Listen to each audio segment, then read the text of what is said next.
اس کو ختم کرنے کے لیے بہت بڑی ڈیل ہوئی، جس میں تیسری بار کا معاملہ ختم کر دیا گیا، پھر 58(2)B کو ختم کر دیا گیا، اس کے بعد باقی ترمیمیں چلتی رہی، جس کا فائدہ بہرحال بہت کچھ ہوا بھی، نقصانات بھی اپنی جگہ پہ ہیں۔ اب چوتھی بار کی اوپر تو کوئی وہ بار کوئی بھی نہیں ہے کہ کوئی اس میں نہیں ہو سکتا، اس میں بات ہی کوئی نہیں ہے۔ کانسٹیٹیوشنلی آئین ہمارا خاموش ہے اس کے لیے، تو پھر ٹھیک ہے، آنے دیں اس کو۔ تو شاید کچھ عرصہ پہلے پی ڈی ایم کے ہی زمانے میں، اس سے پہلے بھی کوشش یہ ہو رہی تھی کہ وزیر اعظم بنایا جائے بلاول بھٹو کو، پیپلز پارٹی کو۔ اب یہ کہ پیپلز پارٹی کے پالیٹکس میں کمزوریاں بہت ساری آ گئی ہیں، اس کے باوجود وہ پیٹنٹ ہے، تو یہ ایسے ہی ہے کہ وہ کوئی بات ہے تو بتنگڑ بنتا ہے، جہاں بتنگڑ ہے اس کی بات بنائی جاتی ہے۔ تو میرے خیال میں ایسا کوئی نہیں ہے، یہ کہ ایک نان ایشو اٹھا کے اس کو ایشو بنا کے پھر دوبارہ ٹاک شوز میں جائیں گے، آپ اور میں پریشان بیٹھے ہوں گے، سوسائٹی ختم ہوگی۔ تو اس وجہ سے شاید یہ بات ہے، ورنہ میرے خیال میں جو بھی ہمارا آئین ہے اس پہ ٹھیک چلے تو وہ آئین ٹھیک ہے، اب اس کو ہی استعمال کریں بجائے اس کے کہ اس کو دوبارہ سے جو نا کیا کہ اس کی نوک پلک سیدھی کریں، رہنے دیں اس کو۔ جی نواب صاحب، مانیکا صاحب کا انٹرویو شاید آپ کی نظر سے بھی گزرا ہو، اس کا ذکر بھی آپ سن رہے ہوں گے، ان کے کلپ بھی وائرل ہو رہے ہیں، ان کی گفتگو کے اوپر بھی دونوں جانب سے مختلف قسم کی آراء پیش کی جا رہی ہیں، لیکن جی یہ بھی کچھ حلقے کہہ رہے ہیں کہ سانحہ جناح ہاؤس کے بعد سانحہ Manika house P T I اور چیئرمین پی ٹی آئی کے لیے مسئلہ عظیم بن گیا، تو آپ کیا کہیں گے؟ دیکھیے، یہ اخلاقی پیورلی اخلاق کا مسئلہ ہے، اور ہماری سوسائٹی میں اخلاق کا بھی کوئی کام نہیں۔ جی وہ جو آپشن ہوتا ہے نا جی کہ بھائی اخلاق کو نکال دے اس میں، کیونکہ اخلاق روکتا ہے ہم کو۔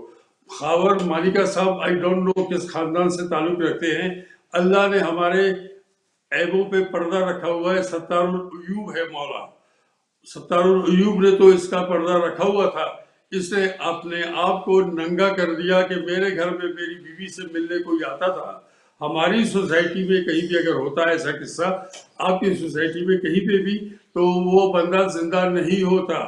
لیکن مالکہ صاحب نے یہ بھی وہ کر لیا، کیا کہیں، برداشت کر لیا، نوکر کے ذریعے اس کو نکلوایا بھی، پھر طلاق بھی دی، پھر اس سے شادی بھی ہوئی ان کی بیگم صاحبہ سے اسی بندے کے ساتھ، اور اس کے بعد پھر وہ مزے بھی لیتے رہے، 3.5 پونے 4 سال جو گورنمنٹ تھی اس کی، اس کے مزے بھی لے۔ اس کے بعد اب یہ ہے کہ انہوں نے اپنے آپ کو ننگا کر دیا، وہ جو اللہ نے پردہ رکھا ہوا تھا اس نے وہ پردہ اپنا پھاڑ کے پھینک دیا ایک طرف۔ اگر کسی چیز کا نام ہے غیرت، تو غیرت کسی نام کا کوئی پرندہ شاید ہوگا، اب دنیا میں نظر نہیں آتا۔ اس لیول پہ جا کے اس طرح کی باتیں کرنا بہت ہی نیچ لوگوں کا کام ہوتا ہے، اونچے لوگوں کو تو میں یہ بات کرنا زیب بھی نہیں دیتا جناب۔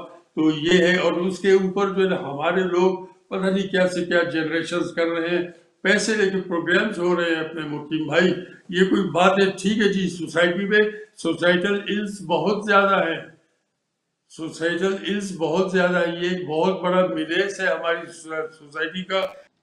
یہاں وقت ہوا ایک بریک کا، بریک کے بعد سوالات کا سلسلہ جاری رکھیں گے۔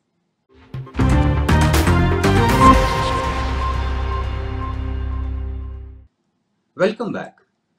نواب صاحب، میرا اگلا سوال آپ سے یہ ہے، پی ٹی آئی نے اب ایک نئی حکمت عملی پر کام شروع کر دیا ہے کہ کیونکہ ان کی اے بی اور ایون سی لیول کی قیادت یا تو جیل میں ہے یا مقدمات سے بھاگی ہوئی ہے، تو انہوں نے یہ اسٹریٹجی اپنائی ہے کہ جو وکلاء ان کا کیس لڑ رہے ہیں، یہ جو پرومیننٹ وکلاء ہیں اور جو ایکٹیو خواتین ہیں ان کو ٹکٹ دیا جائے گا۔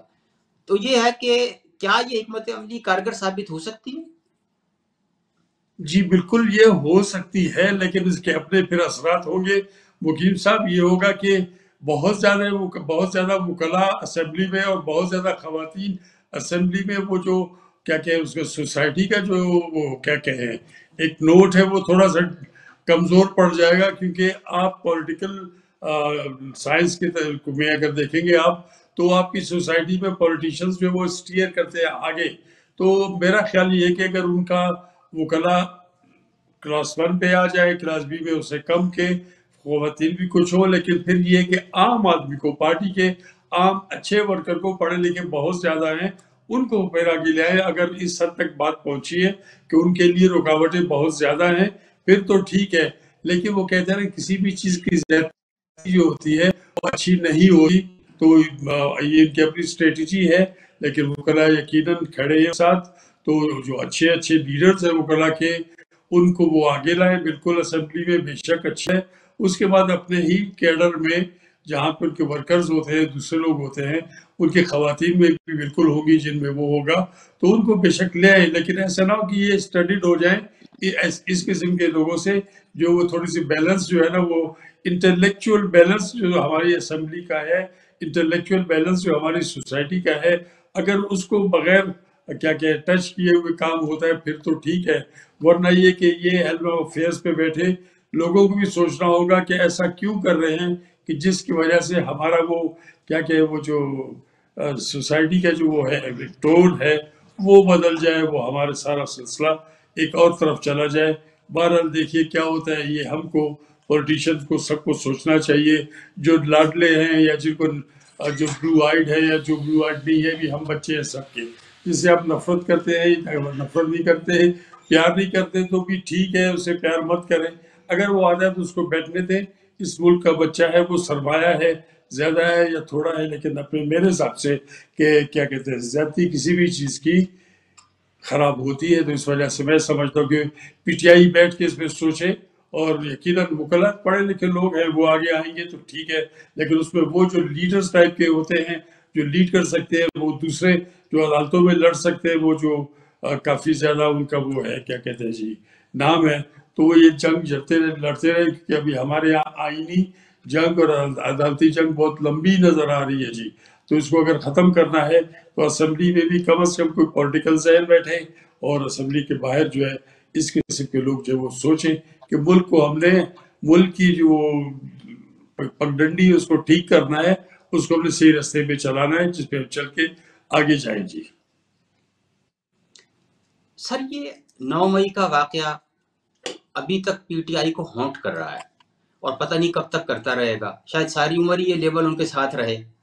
لیکن کچھ لوگ یہ کہہ رہے ہیں کہ سانحہ جناح ہاؤس کے بعد اب یہ سانحہ مانیکا ہاؤس ان کے لیے اس سے بڑا مسئلہ بن گیا ہے. کیا آپ کو اس کو اسی طرح دیکھتے ہیں؟ بالکل جی. سانحہ 9 مئی تو اس میں کوئی دو رائے نہیں ہے کہ انہوں نے ایسی جگہوں پہ اٹیک کر دیے لوگوں نے، لیکن اتنے کمزور اٹیک کیے کہ جس کا کوئی اتنا بڑا امپیکٹ نہیں آیا. ان کے اندر وہ تھے، میں سمجھتا ہوں کہ وہ جو شہداء کے وہ جس میں گرائے گئے کچھ کیا گیا، یہ بہت ہی چھوٹے قسم کا کام تھا جو ان کے دشمنوں نے کر دیا، اور اس کو اپریہینڈ نہیں کر سکے اور سوچ نہیں سکے پی ٹی آئی والے کیسے ہو سکتا ہے. سانحہ مانیکا تو مانیکا کے لیے مسئلہ ہے. عمران خان کے اوپر جو سب سے بڑا الزام لگتا ہے یہی کہ he was a play boy, اور وہ مانتا ہے جی کہ میں رہا ہوں، لیکن کبھی بھی اللہ انسان کو ٹھیک کر سکتا ہے. میں سمجھتا ہوں کہ یہ بالکل سچی بات ہے. اب مانیکا صاحب پتہ نہیں کون ہے، بہت بڑے خاندان سے میں نے سنا ہے. اگر یہ بڑے خاندان سے ہوتے تو یہ بات نہیں کرتے کہ وہ میرے گھر میں آ کے بیٹھا رہتا تھا، میری بیوی کے ساتھ باتیں کرتا رہتا تھا. یہ اگر کسی اچھی سوسائٹی میں نہ ہوتا تو شاید ایک پتہ نہیں کیا ہو جاتا. اس نے عمران خان کو دھکے دے کے نکلوا بھی دیا، اس کے بعد طلاق بھی دی بیوی کو. شادی میں بھی میں نے سنا ہے ان کے بچے سب بیٹھے ہوئے تھے، اتنے بڑے جوان بچے اس کے. پھر اس کے بعد اس کے ساتھ یہ مزے بھی لیتے رہے پرائم منسٹر کا. یہ خود بھی چلا جاتا رہا ان کے ساتھ عمرہ کرنے اور کام کرنے کے لیے. سب کچھ کرنے کے بعد اللہ ستار العیوب ہے جی. اللہ ستر رکھتا ہے، انسان کا پردہ رکھتا ہے. مانیکا صاحب نے وہ پردہ پھاڑ کے پھینک دیا. اب بھی سوسائٹی میں کوئی غیرت مند، کوئی بغیرت جو ہے نا، ہم کسی کو کچھ نہیں کہہ سکتے. نظر آتا ہے جو اپنے آپ کو بغیرت ثابت کر رہے ہیں. یہ پاکستان کا بہت ہی بھدا چہرہ ہے. ایسے دھندوں سے، ایسی باتوں سے ہماری سوسائٹی بھری ہوئی ہے، اور کوئی لیڈر ایسا نہیں ہے جس نے یہ کام نہیں کیا. میں ہمیشہ کہتا ہوں کہ ہمارے یہاں جنرل نالج نہیں ہے، کارنر نالج بہت زیادہ ہے. آپ ڈکشنری پہ دیکھ لیجیے کہ کارنر نالج کیا ہوتا ہے. ٹھیک ہے نا جی. تو ہم کو بھی یہ سوچنا چاہیے کہ ہم پروگرام کرواتے ہیں اس کے لیے پیسے دے کے. میں ایمان کی حد تک یہ وہ ہے کہ تیقن ہے کہ ان لوگوں نے پیسے دے کے صرف اور صرف عمران خان سے جان بچانے کے لیے یہ کیا ہے. یہ کہ پچھلا دور بھی ایسے گزرا ہے. بے نظیر صاحبہ کے بارے میں محترمہ, بڑی محترمہ کے لیے, میئر نصرت بھٹو کے لیے بھی ایسے ہی لوگوں نے کیا. یہ بہت ہی نیچلے درجے پر ہماری سیاست اور ہمارے سیاستدانوں کا وہ ہے, کیا کہتے ہیں جی, ایک انہوں نے نام پیدا کیا ہے. مجھے دیکھیے یہاں پہ بھی جو ہوا, کیا کہتے ہیں, بلوچستان سے بہت سارے لوگوں نے نون لیگ میں وہ کیا, شمولیت اختیار کی. مجھے بھی بڑے اچھے لیڈرز نے کہا نون کے کہ آپ آ جائیں. میں نے کہا جی دیکھیے میری بات سنیں, میں نے ان کے بارے میں بڑی سخت باتیں کی ہیں, گندی باتیں نہیں جی, سخت باتیں ان کے پولیٹیکل رول کے اوپر. تو میں اب ان کی بیٹھ کے برداشت سرائی نہیں کر سکتا. تو مجھے کہا گیا کہ آپ یہ دیکھ لیجئے کہ رانا ثنا کیا بات کیا کرتا تھا بیگم کلثوم نواز کے لیے اور ان کی بیٹی کے لیے, اور اس کے اوپر بے نظیر نے, محترمہ شہید نے اس کو نکال دیا اپنی پارٹی سے. تو یہ ان سے بھی نفرت نہیں کرتے, آپ نے تو صرف سیاسی اور کیا کہتے ہیں ڈفرنس کا باتیں کی ہے. میں نے کہا نہیں جی, میرا ایمان اور میری غیرت یہ گوارا نہیں کرتی, جس کو میں نے کل کالا کہا ہے آج میں کوئی کہ وہ سفید ہے. تو یہ ہماری سیاست بہت نیچے چلی گئی ہے. ایسی سیاست سے ملے گا کچھ بھی نہیں وکیل صاحب. ہم نہ مسلمان رہے نہ ہم انسان رہے, پتہ نہیں کیا رہے ہیں. مانیکا صاحب نے گند اپنے اوپر ڈال دیا ہے, جو گند اس کا چھپا ہوا تھا اس نے سارا گند نکال دیا. اب آگے بھی اگر بات کرے گا وہ خود ہی ذلیل ہوگا. عمران کے لیے ابھی آپ جو بھی باتیں کریں گے, عمران نے یہ بات مان لی کہ میں پلے بوائے رہا ہوں, اس کا پاس ہو رہا ہے, لیکن توبہ تو قبول اللہ کرتا ہے نا جی. اللہ نے تو آخر دم تک, مرتے دم تک بھی اگر کہتے ہیں کہ آپ نے توبہ کر لی تو میں اس کو مانتا ہوں, توبہ آپ کو دیتا ہوں, کیونکہ غفور الرحیم ہے وہ. تو اب یہ ہے کہ سیاست اتنے نچلے درجے پہ چلی گئی ہے, اور میڈیا میں بھی اتنے نیچے نچلے درجے پہ جا کے بڑے بڑے لوگوں نے ایسے پروگرامز کی. اب یہ دھمکیاں بھی دیتے ہیں, آگے بھی کریں گے. میں یقین کرتا ہوں بالکل ہوگا سب کے بارے میں. تو بس پھر ٹھیک ہے, ہم پاکستان کو کوئی اور استان بنا دیتے ہیں جی. اچھا, تو مطلب آپ کی جو گفتگو سے میں نے اندازہ لگایا وہ یہ ہے کہ سانحہ جناح ہاؤس تو شاید نقصان پہنچا دے, لیکن سانحہ مانیکا ہاؤس جو ہے وہ عمران خان کو کوئی سیاسی نقصان نہیں پہنچائے گا. کچھ بھی نہیں دے گا جی. اس کے جو لورز ہیں جو اس کو مانتے ہیں وہ کہیں گے وہ ماضی کی بات تھی, اس نے سارا گند اپنے اوپر ڈال دیا ہے جی, اپنا ہی منہ اچھا, کالا کیا ہے, عمران کا منہ سفید دیا جی. ایک کتاب کی لانچنگ ہونے جا رہی ہے اسلام آباد کے 5 اسٹار میں, اور جو مصنفہ ہیں ان کا تعلق آپ کے صوبے سے بتایا جا رہا ہے, کوئٹہ کی رہائشی ہیں, نام ہے ان کا حاجرہ پانیزئی. انہوں نے ایک کتاب لکھی ہے, کتاب کا انگلش نام ہے sir where the opium grows, اور پھر ہے کہ جی surviving Pakistan as a woman and actress and knowing Imran Khan. اب اس میں اطلاعات جو ہمیں ملی ہیں وہ یہ ہے کہ یہ کتاب انہوں نے 2014 میں لندن میں لکھی تھی, اور انہوں نے یہ دعویٰ کیا ہے کہ پی ٹی آئی کے چیئرمین عمران خان نے انہیں مبینہ طور پر چیز کیا اور انہیں مس یوز کیا. یہ اس کے الفاظ میں کوٹ کر رہا ہوں. اور انہوں نے اسے ایک ڈارک ایکسپیرینس انگلش میں قرار دیا.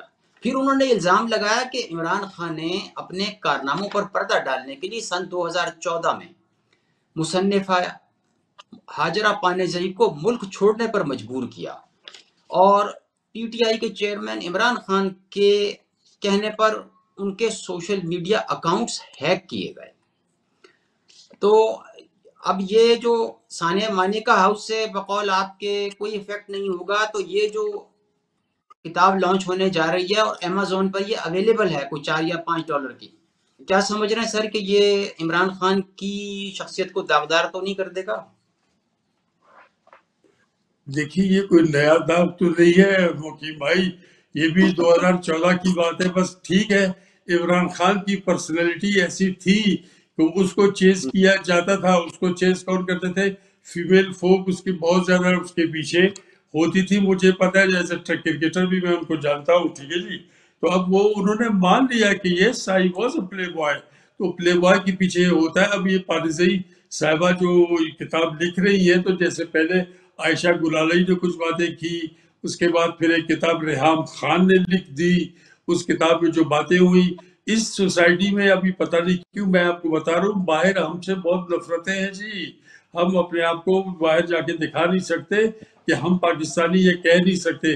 اب اس وقت جو چل رہا ہے ٹھیک ہے یہ قصہ صحیح ہوگا، پالیزی صاحبہ کچھ قصے سنائیں گی، ان کے مقاصد پورے شاید نہ ہوئے ہوں، اس وجہ سے عمران کے اوپر میں نے آپ کو بتایا جو پرانے داغ تھے وہی داغ ہیں، ابھی بھی شاید کوئی اور ہوگا، میں اس کی پارٹی کا نہیں ہوں، لیکن میں باقیوں کو جب تولتا ہوں ایک ہی سکیل کے اوپر تو عمران مجھے ان میں سے بہتر نظر آتا ہے جی۔ اللہ تعالیٰ غفور الرحیم ہے، مالک ہے، خالق ہے، اسی نے ہی جزا اور سزا کرنا ہے۔ وہ جزا اور سزا جو اللہ دے رہا ہے اس کو ہم عمران کو زمین پہ ہم نہیں دے سکتے، ٹھیک ہے نا جناب؟ اگر اس کو زمین پہ سزا ملتی تو مالکہ صاحب اس کو گولی مار دیتے کہ ٹھیک ہے جی تو میری بیوی کے ساتھ، تو اس کو قتل کر دیتے، کوئی اور کرتا ہے اسی طرح۔ اس کو چیز کیا، جس کو چیز کیا، آئی ڈونٹ تھنک کہ بلوچستان میں عمران نے کسی کو چیز کیا، میں کیونکہ اس کے کلوز کوارٹرز میں تو نہیں ہوں، لیکن میں اتنا جانتا ہوں کہ ہر کوئی اس میکنگ ہے why the sun shines in sun is shining جی، سن شائن کی وجہ سے سارے کے سارے کوشش کر رہے ہیں کہ ہم لائم لائٹ میں آ جائیں اور اس کا فائدہ اٹھا لیں۔ اس سے پہلے بھی تو مائس فیوڈل لارڈ کے نام سے کتاب، فیوڈل لارڈ جو ہے وہ کتاب چھپی ہے، آپ دیکھ لیجئے جس نے چھاپا کتنا بڑا خاندان لکھی، جس نے کتاب وہ کتنا بڑا خاندان تھا، اور اب وہی جو ہے مصنفہ جو ہے وہ آپ کے ایک بہت بڑے خاندان کی بہو ہے نا جی، تو پھر اب کیا کر سکتے ہیں جی؟ بے شک یہ عمران خان کو اور زیادہ ایلیویٹ کریں گے، اب جتنا عمران کے خلاف یہ باتیں کریں گے عمران ایلیویٹ ہوتا جائے گا، بے شک یہ ان کو چاہتے ہیں کہ ایلیمینیٹ کرنا تو کر دیں، وہ اور بات ہے جی، لیکن پولیٹیکلی اچھا نہیں ہو رہا۔ یہ کتاب شاید چند لوگوں کو فائدہ دے گی، لیکن انٹرنیشنلی وکیل صاحب آپ باہر بیٹھے ہوئے ہیں، آپ لوگ آپ سے بھی یہی کہنا چاہیں گے کہ آپ پاکستانی ہیں، آپ جو ہے ہیٹ فل ہے۔ میں نے دیکھا ہے جی، میں نے دیکھا ہے، میں نے فیل کیا ہے کہ پاکستان کا اچھا امیج اب باہر اتنا زیادہ نہیں ہے، یہ رحم کیوں نہیں کرتے پاکستان کے اوپر؟ خواتین و حضرات، یہ تھا آج کا پروگرام جس میں سابق وزیر اعلیٰ بلوچستان نواب غوث بخش بارزئی نے بلاول بھٹو زرداری کے بیان، خاور مانیکا کے انٹرویو اور عمران خان کی رنگین زندگی پر شائع ہونے والی ایک کتاب پر اپنی رائے کا اظہار کیا۔ امید کرتا ہوں کہ یہ پروگرام آپ کو پسند آئے گا۔ اگلے پروگرام تک اجازت دیجیے، تب تک اللہ حافظ۔